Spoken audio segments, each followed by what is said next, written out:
Hello everyone, I am Vijay Katta and today we will study the presentation layer. I have taken these lecture notes from William Stalling, Frozen and Tenenbaum's book. So basically presentation layer is defined in the OSI model. Presentation layer deals with the translation, that is nothing but the ASCII code, EBC, Unicode like this one.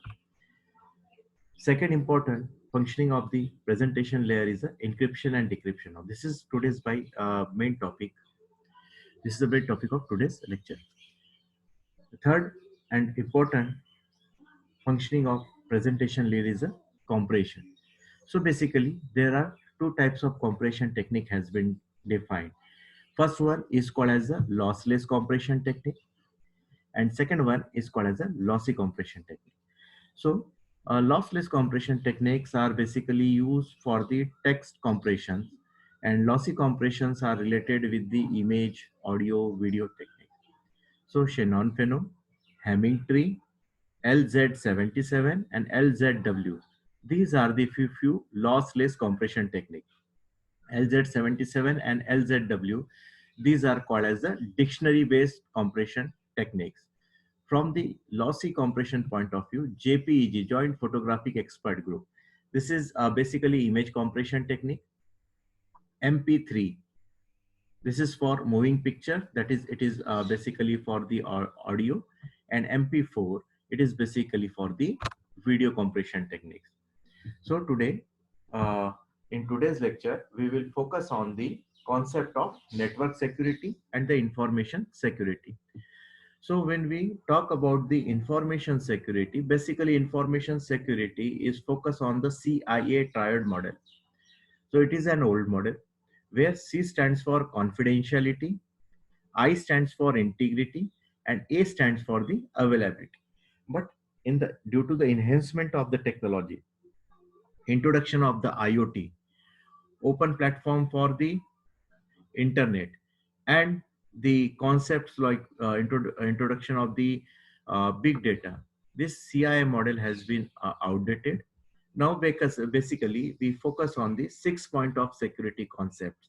So out of these 6 points, 3 points are taken from the CIM model, that is a confidentiality, integrity and availability, and remaining 3 points are the non-repudiation, authentication and code validation. So this particularly is focused on the enhancement of the security model. So when we talk about the cryptography, that is basically deal with the computer security. So cryptography is a term which is taken from the Greek words, whose meaning is a secret writing. In the present day context, it refers to the tools and technique which is used to make a message secured from the communication between communicating parties. And the basic objective is to save the message from the attacker. So when we talk about the cryptographic concepts, there are some basic terminologies are associated here. So first one is called as the plain text. So our any original message is called as the plain text. Next one is called as the ciphertext, the crypted form of the message, that is called as a coded message, is called as a ciphertext. So plain text has information. Ciphertext is a non-meaningful message is there. We can, it might be possible, we can read that one, but we cannot understand what do you mean by exactly that, the meaning of the message. Now, cipher is nothing but an algorithm. It is nothing but a technique. So, which transform plain text to the cipher text. That is called as the cipher. The key, it is an information used in the cipher, that is in the algorithm, and this particular key or this particular parameter or only known to the sender or a receiver. Now, there are two terms called as encipher or called as encryption. Decipher, that is stands for decrypt or decryption. So encipher or encryption is a technique where we convert the plain text into the ciphertext one, and decipher is a technique from where decipher message is again converted into the original message. So suppose you want to send a message securely to your friend, you have to perform encryption mechanism where your plain text will be converted into the some non-meaningful message that is called as a cipher. Then send that one via computer network or via the internet. At the receiver end, your friend will apply a decryption technique, and from that decipher, from the cipher values, cipher text, he will retrieve the plain text message. Now, cryptography, the study of these encryption techniques, the study of encryption principles are called as the cryptography. And next important term is called as the cryptanalysis or the code breaking. The study of principal methods of deciphering cipher text without knowing the key is called as a cryptanalysis. So in the cryptography, we mainly focus on the encryption principles. And in cryptanalysis, we focus on the deciphering techniques, but without the knowledge of key. So most of the time, hackers adopt the technique that is called as a cryptanalysis. And the next term is called as a cryptology. So the field of both cryptography and cryptanalysis is called as the cryptology. So these are the important terms related with our the cryptography and the security parameter. Now, depending upon the key, number of keys, there is a symmetric cipher or a asymmetric cipher. So in the symmetric cipher, there is a common key which is used for the encryption and decryption. So sender gives its plain text message to the algorithm. Now here I have given one example called as a DS, data encryption standard. This is a symmetric key model algorithm. Now with the key, we convert our plain text into cipher text. We transferred via computer network. Then at the receiver end, we again use same algorithm called as a DS algorithm. That is a reverse of the encryption technique we followed. That is a decryption. We use same secret key here and got the plain text. Now here key, encipher and deciphers are the key terminology used. Now, what is the security of algorithm? Because in the advancements of the computation, advancement of the technologies, there is one question raises: what is the security of the algorithm, a particular algorithm? So, different algorithm offers different degree of securities. It depends upon how hard they are to be break. So, when we focus on the concept of the security, if the cost required to break any algorithm is greater than the value of encrypted data, then you are probably safe. Your algorithm is probably safe. Point number two, if the time required to break the algorithm without the knowledge of key is longer than the encryption data must be remain safe, secret, then probably we said your algorithm is secured. And the third point, if the amount of data encrypted with the single key is less than the amount of data necessary to break the algorithm, then we said you are probably safe. Now in all three counts, we can say a probably safe word are used here, because there is always a chance of a new breakthrough in cryptanalysis. On other hand, the value of the most data decreases over the time. So the basic concept is we have to implement an algorithm which will maintain the integrity of the message, or which will save or secure our data till it is considered as information. Now, when time passes, normal information is considered as a normal data. Now, what is security? When we discuss about the security, there are two different concept has been discussed here. One is called as a unconditional security, and second one is called as the second one is called as the computational security. So for the unconditional security purpose, no matter how much cipher text a cryptanalysis has, there is not enough information to recover the plain text. It means suppose a cryptanalysis have a complete access to the cipher text, but he cannot get the plain text from that one. That is called as the unconditional security. Second, no matter how much computer power is available, the cipher cannot be broken. And second point is called as a computational security. Suppose we have given a limited computational resources, this cipher cannot be broken. This is called as a computational security, proved by the complexity equivalence approach. Now, basically, the concept called as a one-time padding.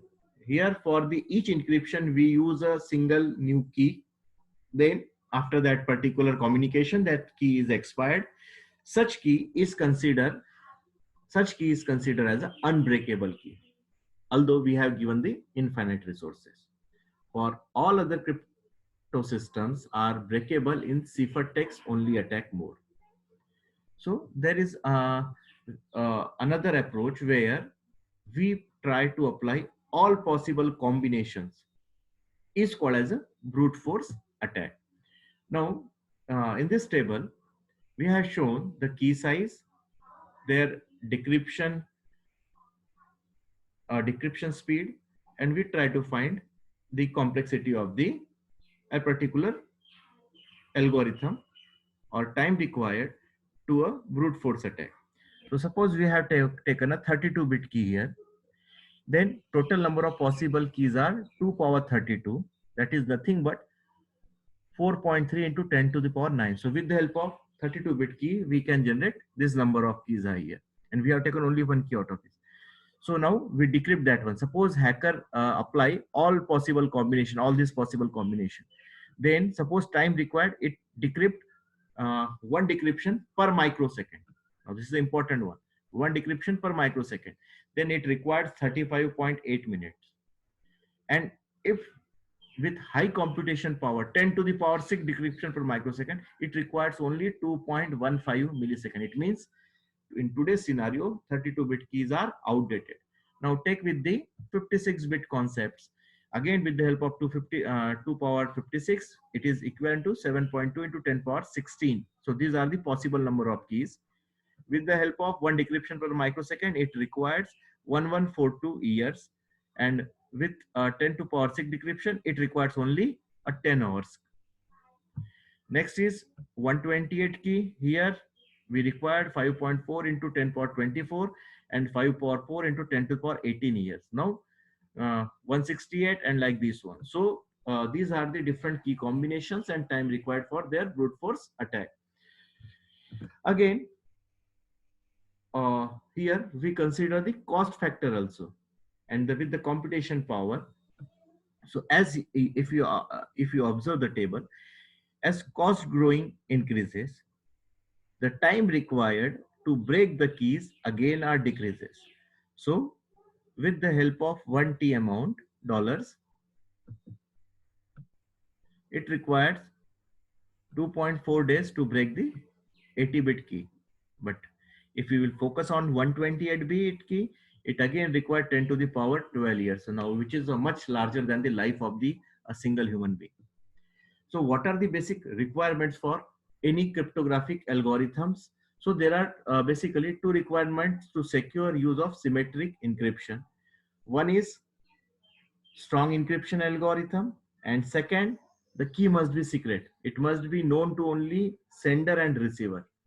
Now this is an important point, because algorithm is open in the literature. The only we hide is a key. So in the today's algorithm, the complete algorithm is known to everybody, but the complexity is only the key.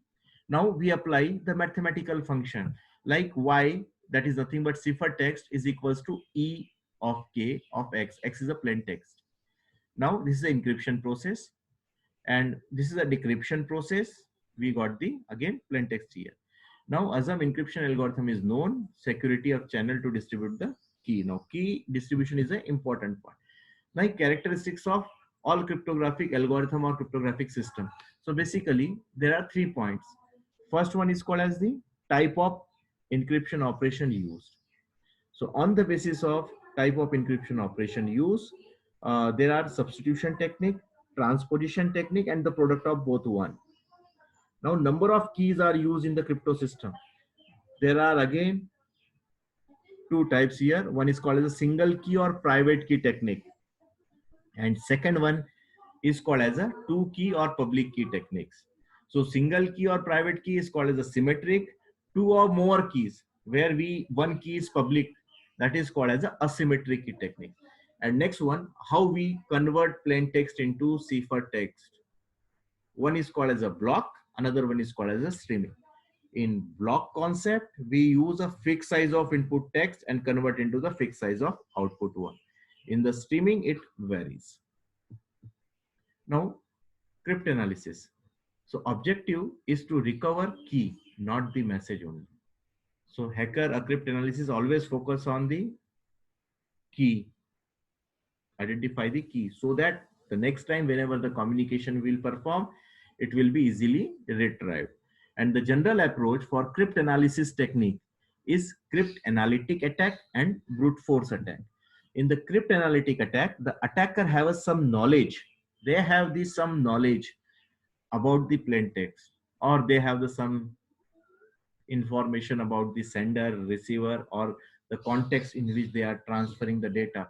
So now, with the help of this technique, that is a cryptanalytic attack. Sometimes we call plain text and ciphertext pair attack. Now, this attack exploit the characteristics of algorithm to attempt to deduce a specific plain text or to deduce a key being used there. Another attack is called as a brute force attack. Here, we assume that attackers does not have any knowledge about the sender, receiver, or particular communication. So, to break the key or message, hacker apply all possible combinations there. If hacker, like in the DS algorithm, hacker will apply all 2 power 56 combinations there. Suppose we are using a 32-bit key, then he will apply 2 power 32 all possible combination. So this is called as the brute force attack. Now, this particular scenario represent a cryptographic component. So whenever we discuss about the cryptographic system component, we mainly, first one is called as the sender. Second important point is called as the receiver. Next one, we should have a plain text. Next important thing is a encryption algorithm, and last one is called on the counterpart decryption algorithm. And when we convert plain text along with the encryption technique, we must have the ciphertext. So all these are the key components of the cryptographic algorithm. Now, on the basis of key, our cryptographic technique, we have a two technique. One is called as a symmetric key technique, another one is called as a asymmetric key technique. Symmetric key is also called as a private key or secret key technique, while asymmetric key is